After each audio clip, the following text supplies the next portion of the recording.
Under Armour is typically a brand that, when it comes to the running world, typically flies under the radar. But this shoe deserves to be highlighted. Meet the Under Armour Infinite Elite 2. What's up, everybody? I'm Eric McIntyre, aka Rad Dad Bod, and you're watching Rad Dad Bod TV, where we review running shoes. Today, like I said, we're going to be reviewing the Under Armour Infinite Elite 2. And if it's your first time watching one of my videos, you may notice some timestamps below. Feel free to jump around to the various parts of this video, but if you do so, I would sure appreciate if you come back and watch the full thing when you get a sec, as I put a lot of time and effort into these. And if you've been a viewer for a while, but you haven't yet hit that subscribe button, please consider doing so today and turning on notifications so you get notified every time I drop a new video. Now, to kick things off, some quick disclaimers and disclosures for this shoe. I was provided this shoe from Under Armour for free for the purpose of review. That being said, I'm not paid. I'm not actually obligated to include it in any content. I'm not given talk tracks, talking points. No one watches the video beforehand. All thoughts are entirely my own. With that out of the way, let's talk about the intended use of this shoe. Now, the Infinite Elite 2 is really kind of their premium daily trainer, maybe your kind of long run shoe overall. If you're like me, the naming or the nomenclature with Under Armour can get a little bit confusing, but my understanding is the Infinite line is their daily training line. So you have kind of the Pro, which is your standard daily trainer, and I'll do a comparison video between the Pro and the Elite. You have the Elite, which is more of your premium daily trainer, and then you actually also have the Infinite Mega, which was the collaboration between Speedland and Under Armour, and these two shoes maybe fit a similar overall audience. Now, from a price standpoint, the shoe comes in at $160, which for kind of like a premium daily trainer or top-end daily trainer, that is fairly typical. If you think of a couple other models like the New Balance 1080, I believe that one comes in at $160. You also have the new Salomon Aeroglide 3. That one also comes in at $160. So $160 for like a higher stack premium cushion shoe. Pretty normal overall. From a spec standpoint, the shoe comes in at 10 ounces, which is 283 grams. And then you have 36 in the heel, 28 in the forefoot for a 8mm heel to toe drop. So it is on the higher end of moderate or lower end of high drop. Then from a fit perspective, I feel like the shoe fits fairly wide, or at least wide foot friendly throughout. The heel, as you can see, is going to be a little bit wide. The midfoot is not full wide, but at least, again, wide foot friendly. And then you have a fairly accommodating toe box overall. Lengthwise, I would say it does fit true to size, but maybe slightly short. So not enough that I think most people would need to half size up. And then with the extra width, I do think you should probably go with your standard size. Now, moving to the upper, you have what's called an engineered vamp mesh. So it's going to be this kind of lightweight dual layer mesh here in the forefoot. And then you have kind of a more cushioned and structured overall heel. The tongue is fully gusseted and is kind of a mid-weight tongue overall, so you get some really good cushion kind of in that heel and tongue area, and then that extra breathability and more lightweight in that forefoot and midfoot area. As such, I do feel like the shoe strikes a pretty good balance as far as heat.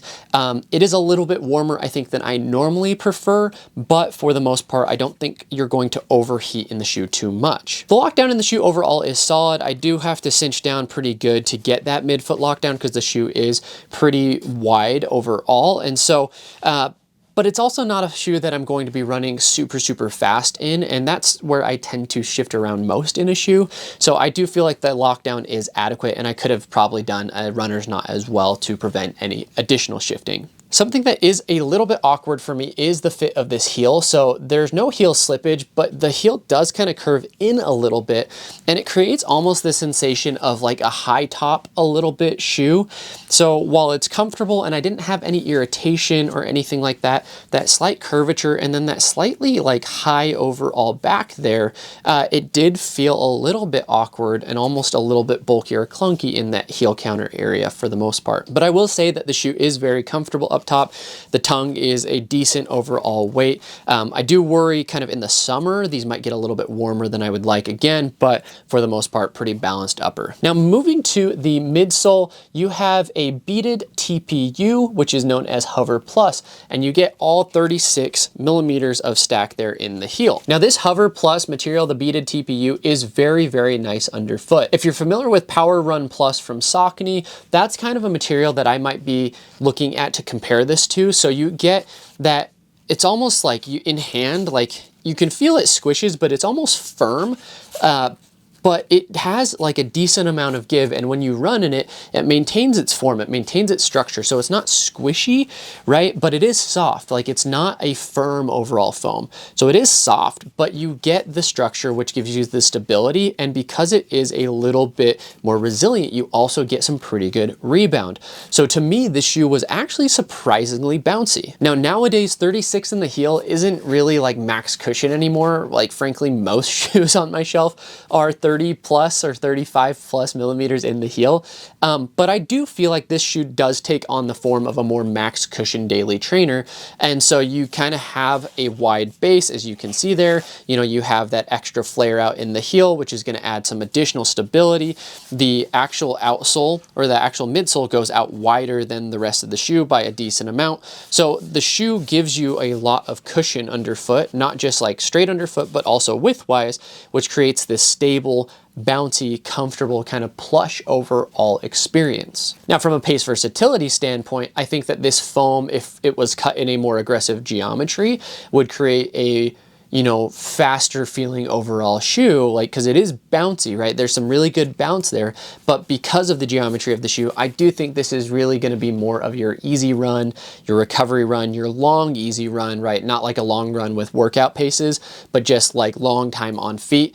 You're going to be very comfortable in this shoe for long periods of time if you're just kind of going on that easy to steady pace. You know, I did take this on some strides and try and hit some kind of tempo paces as well to kind of see how would that feel. And again, the geometry just feels a little bit clunky in that setting, but the foam underfoot feels nice and has some good rebound. Moving to the outsole, you have a durable outsole with kind of that cutout there in the middle where you're going to have less ground contact. And so the outsole has really, really good coverage. It's probably adding some weight, to be honest. I feel like they maybe didn't have to use quite as much as they did, but the outsole, like, the grip does a pretty good job. It really gets the job done. I had no noticeable slippage, no issues there, and the durability is holding up really well. So I've got just over, I think, 30 miles on the shoe, and I'm not seeing any noticeable wear and tear on either shoes.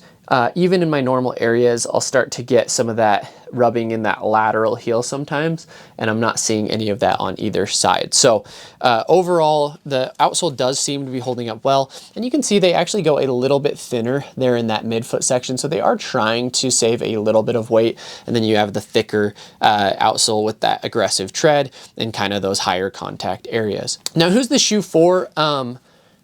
You know, my friend Ryan from Ryan's Running Reviews, we went and we talked to Underarmour at the running event together. And they sent both of us these shoes, and he got to his before I got to mine, and he texted me as soon as he ran in the shoe. He was like, "Hey, that's a really good shoe.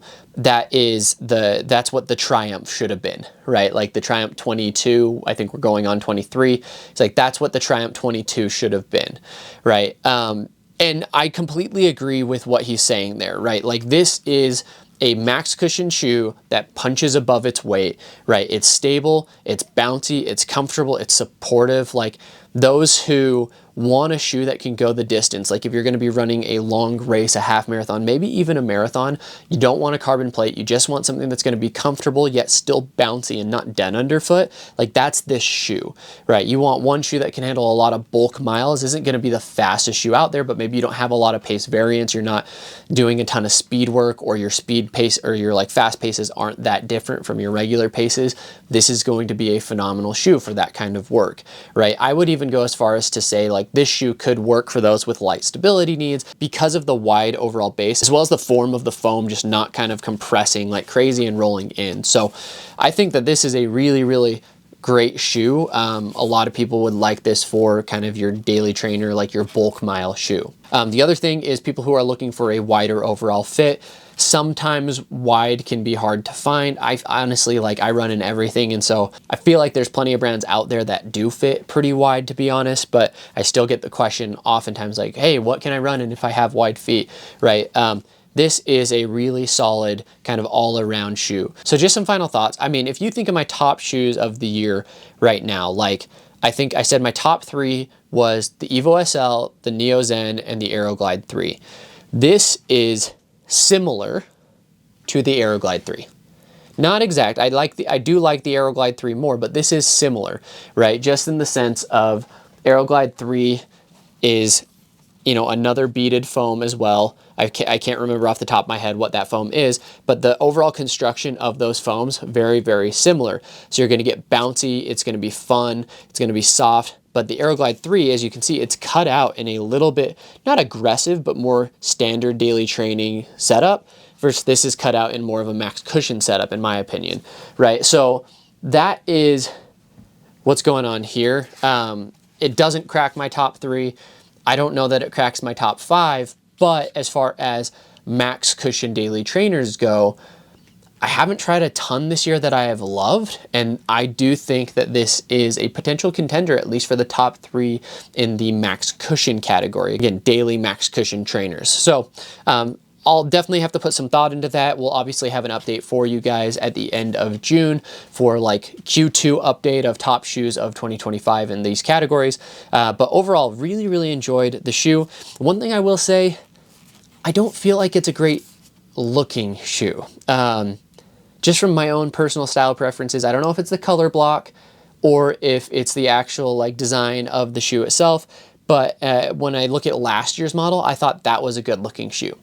This year, I feel like they kind of tried to dumb it down a little bit, make it a little bit more casual friendly.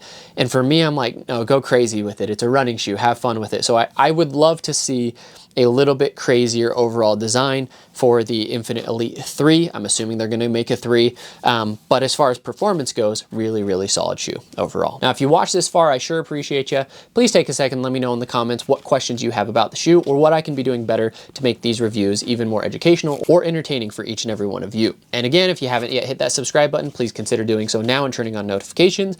And as always, we'll finish out with a question, which is, have you tried any of Under Armour's running shoes? And if so, what was your overall impression? Let me know in the comments below. Thanks, everybody.